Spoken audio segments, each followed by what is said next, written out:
What's up guys? Good day po sa inyo lahat at sa lahat po ng mga kahabi natin dyan, and welcome back to another video. So for today's video guys, pagagandahin po natin yung ating pan. Pipinturahan po natin yung mga ginawa nating fence sa last video para mag-complement yung kulay nito sa ating pan. Mas maganda kasi siyang tignan pag kulay black din siya. At ito po yung before and after.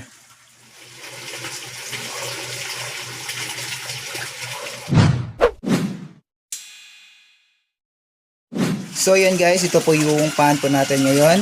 At ayan po yung spillway na katatapos na po nating gawin sa ating last video. At di na po masyadong matalsik yung tubig compare dun sa unang nilagay po natin dito na wala pang spillway, na napakalakas ng bagsak ng tubig, tapos yung talsik niya lumalabas dito. Kung hindi nyo pa nakikita yung video kung paano natin to ginawa, check nyo po yung last video natin. PVC lang po yung gamit natin dito, 4 inches na pipe, tsaka yung dito is 3 inches. Tapos ito po yung mga lagang isda po natin dito, yung dalawang kuhako natin at itong isang shiro. So ngayon guys, ipipaint na po natin tong fence natin o itong harang para mag-complement naman yung kulay niya dito sa pan po natin. Pumatay na po kasi yung spray na in-order po natin. Ito, tsaka pati yung skimmer din natin. Yung ating pipe dyan sa ilalim, baka sa mga susunod na araw na lang. Ito po siya ngayon, no, hindi pa po natin napipaint ng kulay black. Dito na side. Ayan. So, i-compare natin pag na-paint ko na po ito. Yung mga damo natin, nanim natin dito guys, nabuhay na po talaga sila. Ayan. Mas maganda pag kumalat na po ito dito. Ayan. Tapos may mga cactus din po tayo dito guys, a-arrange pa po natin yan. So ayan, kunin ko na po muna itong mga pipe natin dito or itong mga bakod para ma-paint na po natin, pati itong skimmer. Yun, tapos yan tanggalin din po natin.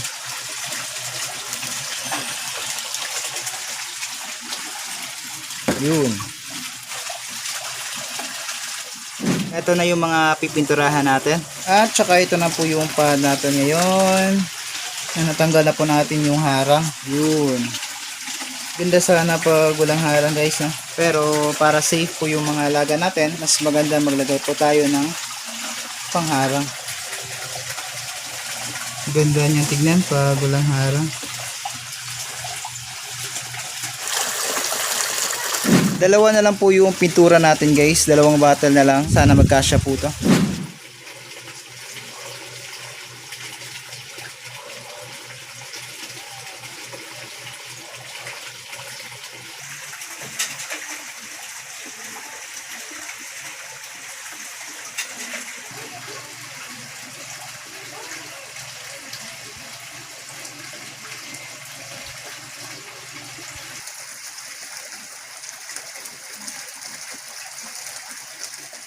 So yan po guys, katatapos na po nating pinturahan ito po yung ating skimmer.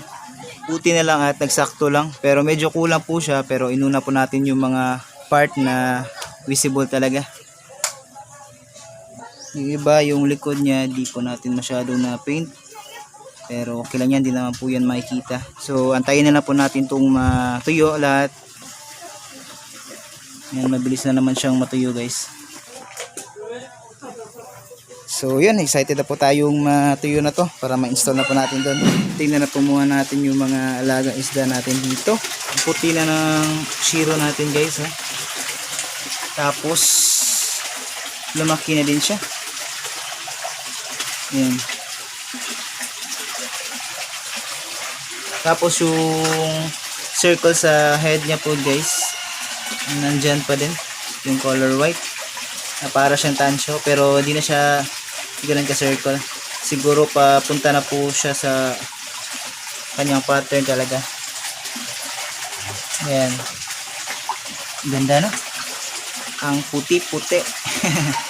So guys, mga bukas siguro mapapalitan na din po natin itong bubong natin dito ng ating UV light plastic para masinaga ng araw dito. So balikan ko po kayo mamaya guys pag natuyo na po yung pintura natin doon.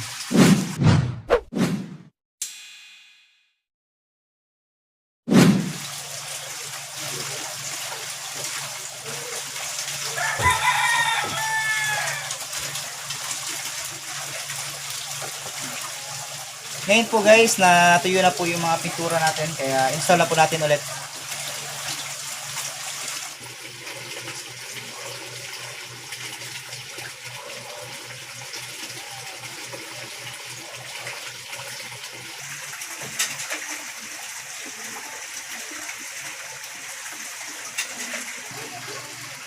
Ito guys, at na-install na po natin pabalik yung ating harang.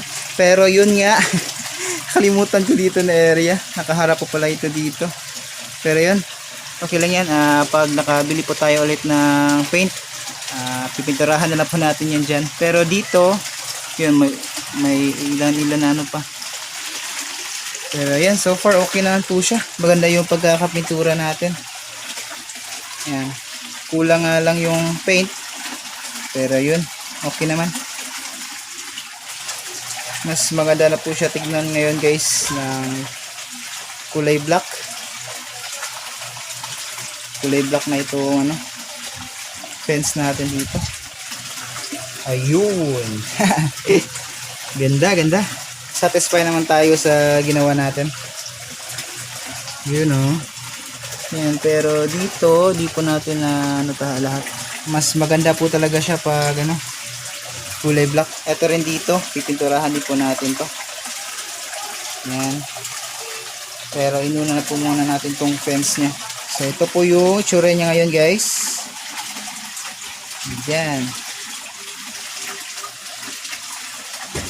Mas maganda na siya compare nung hindi pa natin nakulayan. Pero ito dito, pag nakabili tayo, pipinturahan din po natin to.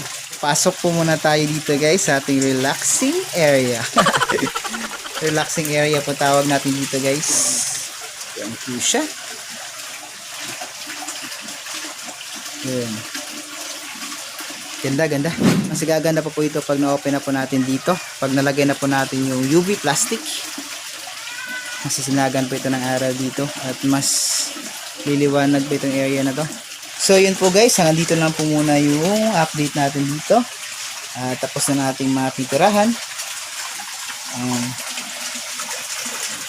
Abangan nyo lang po yung mga susunod na upload natin mga kahabi. Meron po tayo maraming videos na gagawin dito sa ating relaxing area at dito sa mga alagang koi po natin. So yun, hanggang dito lang po muna mga kahabi, and thank you ulit sa panonood. See you ulit sa susunod na video. Fish out!